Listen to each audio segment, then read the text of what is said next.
నమస్తే, welcome to Suman TV. నేను మీ anchor సిరి. ప్రస్తుతం మనతో పాటు హైకోర్టు అడ్వకేట్ నాగేశ్వరరావు పూజారి గారు ఉన్నారు. ఒక్కసారి మాట్లాడదాం. నమస్తే సార్. సార్, అసలు ఈ సొసైటీలో నిజంగా మీరు ఎప్పుడు చెప్తున్నట్టు ఫ్రీడమ్ అనేది చాలా ఎక్కువైపోయింది సార్. ఎవరో ఒకరు రావడం, ఒక యూట్యూబ్ ఛానల్ పెట్టేసుకోవడం, ఏది పడితే అది, నోటికి ఏది వస్తే అది అడ్డు అదుపు లేకుండా మాట్లాడడం, ఎవరి గురించి అయినా సరే అది. బట్ ఇప్పటి నుంచి అలా చేయడానికి వీలు లేదు. లేదు అనడానికి కూడా ఒక ప్రూఫ్ కనిపించింది మనకి. అదే నా అన్వేషణ ఇన్స్టాగ్రామ్ ఛానల్ అయితే డిలీట్ అయిపోయింది. నెక్స్ట్ టార్గెట్ యూట్యూబ్ ఛానల్ అని కూడా అంటున్నారు. దీని మీద అందరూ జనాలు కూడా సపోర్ట్ చేస్తున్నారు.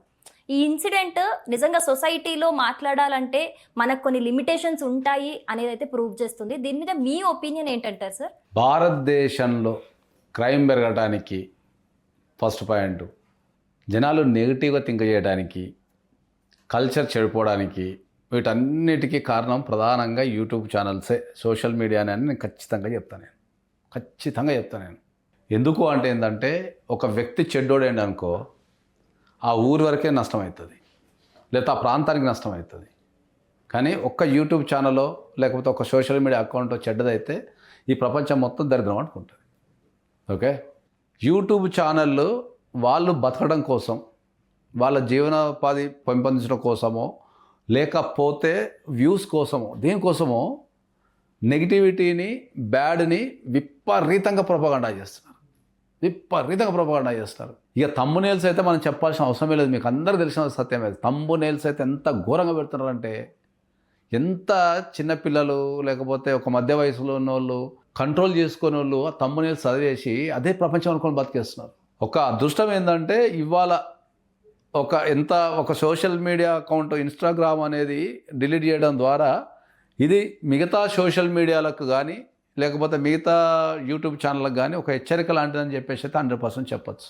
నేను అందరికీ రిక్వెస్ట్ చేసేది ఏంటి అంటే, దయచేసి ఏ సోషల్ మీడియా అయినా సరే, ఏ యూట్యూబ్ ఛానల్స్ అయినా సరే, మీరు అసత్యాన్ని ప్రచారం చేయటము, నెగిటివిటీని ప్రచారం చేయటము, లేకపోతే ఆ థంబ్నెయిల్స్ గలీజ్గా పెట్టడం లాంటివి చేసి, అంటే వ్యూస్ కోసం చేసి మీ క్యారెక్టర్ని దెబ్బ తీసుకోకండి అని చెప్తున్నాను. ప్రతి ఒక్క యూట్యూబ్ ఛానల్కి, ప్రతి ఒక్క సోషల్ మీడియాకి సోషల్ రెస్పాన్సిబిలిటీ ఉంటుంది. కాబట్టి మీరు సమాజంలో మంచిని పెంపొందించే విషయాలు కానీ, ఒక విలువలు పెంపొందించే విషయాలు కానీ, ఒక మంచి చెప్పడం కానీ, ఒక విజ్ఞానాన్ని కానీ, ఓకే, అట్లాంటి వీడియోలు చేయండి తప్ప మీరు రకరకాల అసలు అయితే అప్పుడప్పుడైతే థంబ్నెయిల్స్ వస్తే అప్పుడప్పుడు చచ్చిపోవాలనిపిస్తుంది నాకు కూడా. థంబ్నెయిల్ ఒకటి ఉంటుంది, మ్యాటర్ ఒకటి ఉంటుంది. మ్యాటర్ ఒకటి ఉంటుంది. ఆ తమ్మునేలు ఆ తమ్మునేలు చెప్పింది ఇక అయిపోతుందా, ఇక అయిపోతుంది, అసలు తమ్మునేలకి వాడికి సంబంధం ఉండదు. అరే, సోషల్ మీడియాకి సెన్సార్ లేదు, అయినా కూడా సోషల్ మీడియాలో ప్రతి ఒక్కరు బాధ్యతగా ఉండాల్సిన బాధ్యత ప్రతి ఒక్కరికి ఉంటుంది. ఒక మంచిని పెంపొందించే విషయాలు, లేకపోతే ఒక విజ్ఞానాన్ని పెంపొందించే విషయాలు, ఒక వ్యక్తికి ధైర్యాన్ని పెంచే విషయాలు మీరు చెప్పాల్సింది పోయి అడ్డమైన చెత్త, బూతులు, ఓకే, ఒక వ్యవస్థ ఖరాబు కావడానికి ఎన్ని రకాల ప్రయత్నాలు చేయాలో అన్ని రకాల ప్రయత్నాలు ఈ సోషల్ మీడియాలో చేసేస్తున్నారు. నన్ను అడిగితే అసలు సోషల్ మీడియాను మొత్తం బ్యాన్ చేస్తే దేశం దెబ్బకు ఇండియాలో మొత్తం ప్రపంచంలో నెంబర్ 1 స్థానం పోద్దని చెప్తున్నాను. మళ్ళీ నాకు కింద కామెంట్ పెడతారు, మరి నువ్వు కూడా తెల్లవారు సోషల్ మీడియా కానీ సోషల్ మీడియా కనిపిస్తున్నా. కానీ నేనైతే బూతుని వ్యాప్తం చేయడము, చెడ్డ విషయాలు చెప్పడం అయితే చేస్తాను. నేను ఎప్పుడైతే ఒక వ్యక్తిని కాపాడుకోమానో, లేకపోతే ఒక వ్యక్తికి అండగా నిలబడమనో, కుటుంబంలో పెంపొందించి వీడియోలో చేస్తున్నాం తప్ప మనైతే ఎప్పుడు చేస్తాం లేదు. ఇక రెండోది, మనోళ్ళు కూడా ఎట్లా తయారైన ప్రజలు కూడా ఏంటంటే, వీళ్ళు బూతులు మాట్లాడితే తప్ప, అందాలు ప్రదర్శించదు తప్ప వీడియోలు చూస్తలేరు. మొన్న ఒక విషయంలో నా దాంట్లో చెప్తున్నా, ఒక జనాల మైండ్ సెట్ ఎట్లా తయారైంది అంటే ఏంటంటే, ఎవరో నేను ఒక వీడియో చేసిన, ఎవరికో నచ్చలేదు. అది నేను చేసే వీడియోలు అందరికీ నచ్చాలని రూల్ ఏం లేదు కదా, ఎవరికో నచ్చలేదు. అది నచ్చకపోతే వాళ్ళ పర్సనల్ లైఫ్లో ఏమైనా ఎఫెక్ట్ అయ్యి ఉండొచ్చు బహుశా. ఇంకా అది పేరు కూడా అంటే చెప్తా, వాళ్ళ పర్సనల్ లైఫ్లో ఎఫెక్ట్ అయ్యి ఉండొచ్చు. ఒక భార్యాభర్తల విషయంలో కోర్టు, సమాజం ఎట్లుంది, కోర్టు ఎట్లుందని ఒక వీడియో చేసిన నేను ఒక భార్యాభర్తల విషయం చెప్పేటప్పుడు ఏంటంటే, ఒక భార్యన్న భర్తను ఎవరొకరు బాధపడతారు. ఎందుకంటే నేను చట్టం చెప్పేటప్పుడు ఇప్పుడు అది ఒక సైడే చెప్పాల్సి వస్తుంది, 2 సార్లు చెప్పడానికి రాదు కదా. ఓకే, కాబట్టి మిమ్మల్ని పిచ్చాసుపత్రులు చేర్చాలి సార్ అని చెప్పి ఒక ఇన్స్టాగ్రామ్ నుంచి ఒక మెసేజ్ వచ్చింది నాకు.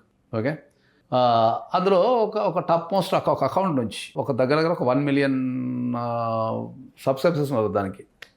అందులో నుంచి నాకు ఒక SMS వచ్చింది, మీకు చట్టాల మీద అవగాహన లేనట్టున్నది, మీరు పిచ్చాసుపత్రిలో చేరండి అని చెప్పి కొట్టింది నాకు.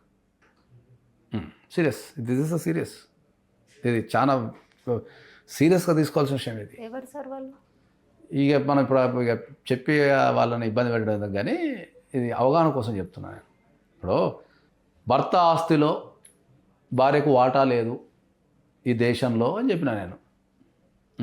భర్త ఆస్తిలో భార్యకు వాటా లేదు ఈ దేశంలో, వాళ్ళు ఓన్లీ మెయింటెనెన్స్ తీసుకోవాలా లేదా అలిమోని తీసుకోవాలి తప్ప ఆస్తులలో వాటా లేదు అని చెప్పిన నేను. దానికి ఎవరికో ఒకరికి హట్ అయింది,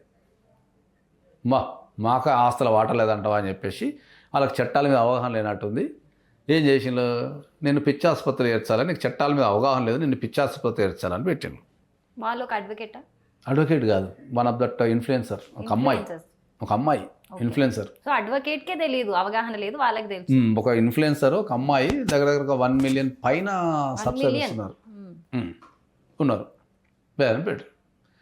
నేను కూడా ఏం ఆన్సర్ పెట్టిన ఏంటంటే, అవును నేను నిజంగా జనాల మధ్యలో ఉండాల్సిన వ్యక్తిని కాదు, ఈ దేశంలో నా వరకు అయితే పిచ్చాసుపత్రి సేఫెస్ట్ ప్లేసు, ఓకే, దయదలిచి అవకాశం ఉంటే తొందరగా ఏర్పడి పోతా అని చెప్పిండి.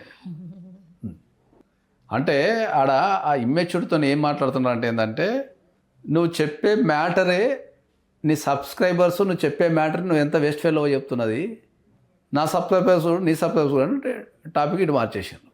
సరే ఏందా అని చెప్పి కొట్టి చూసిన. ఆ అమ్మాయికి 1 మిలియన్ సబ్స్క్రైబర్స్ ఉన్నారు, మొత్తం అందాలు ఆరబోతున్నది.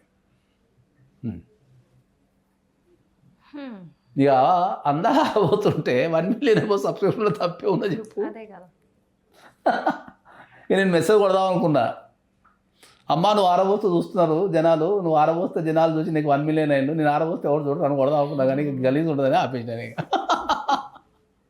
అంటే అక్కడ జనాలు ఎట్లా తయారైందంటే, ఈ సబ్స్క్రైబర్స్ కావాలి అనే ఉద్దేశంతో ఒక చెడు కంటెంట్ని కానీ లేకపోతే ఎక్స్పోజింగ్ కానీ చేసి నాకు ఇంత సబ్స్క్రైబర్స్ ఉన్నారు అని చెప్పుకుంటున్నారు. ఓకే, నేను నా ఇన్స్టాగ్రామ్లో కానీ నా ఫేస్బుక్లో కానీ యూట్యూబ్లో కానీ నేను ఎప్పుడు ఎవరిని కూడా నన్ను సబ్స్క్రైబ్ చేసుకోండి, బెల్లు కొట్టండి, వచ్చి అతకపోండి అని ఎప్పుడు చెప్పలేదు. ఎప్పుడు కూడా నా జీవితంలో చెప్పలేదు, నేను చెప్పను కూడా. నేను చెప్పే విషయం నీకు నచ్చి, ఓకే, నీకు చెప్పే విషయం నీకు నచ్చి నువ్వు కనుక అండగా నిలబడతా అంటే, సోషల్ మీడియా అనేది ఒక కనెక్టివిటీ కాబట్టి ఒక మంచిని పెంపొందించడానికి, లేకపోతే మీలో మార్పు తేవడానికి. ఎందుకంటే నేను కొద్దిగా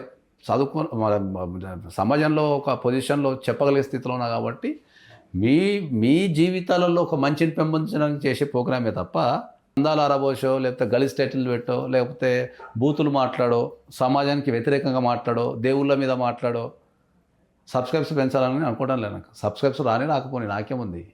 సబ్స్క్రైబ్స్ రావటం రాకపోవడం అనేది అది వాళ్ళ ఇష్టం, అది వాళ్ళ స్వేచ్ఛ. అది వాళ్ళకి స్వచ్ఛందంగా నచ్చితే వాళ్ళు వస్తారు, లేదంటే రారు.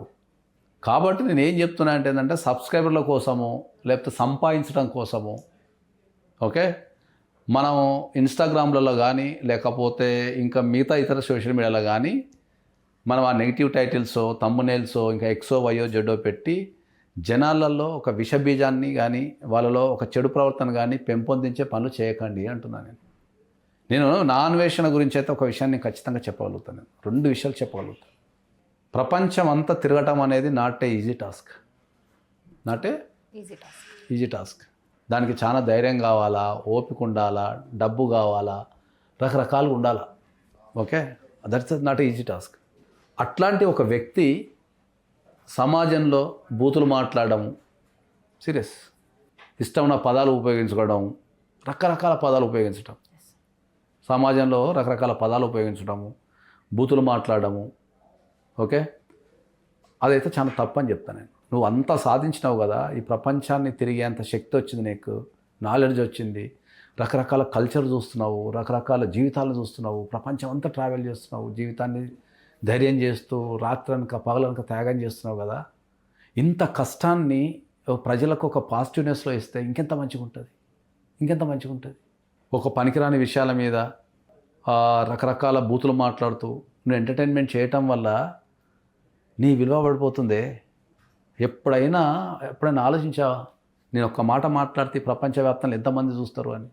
సోషల్ మీడియా అనేది మీరు ప్రతి ఒక్కరు ఇంక్లూడింగ్ ఛానల్తో సహా చెప్తున్నాను నేను, మంచిని పెంపొందించడానికి, లేకపోతే నాలెడ్జ్ ఇస్తానికి, లేకపోతే జనాలలో ధైర్యం ఇస్తానికి, పోరాటాన్ని నేర్పడానికి వాడండి తప్ప డబ్బు సంపాదన కోసమో లేకపోతే వ్యూస్ కోసమో అడ్డమైన విషయాలు చెప్తూ, ఓకే, పనికిరాని విషయాలు చెప్తూ జనాల జీవితాలతో ఆడుకోకండి.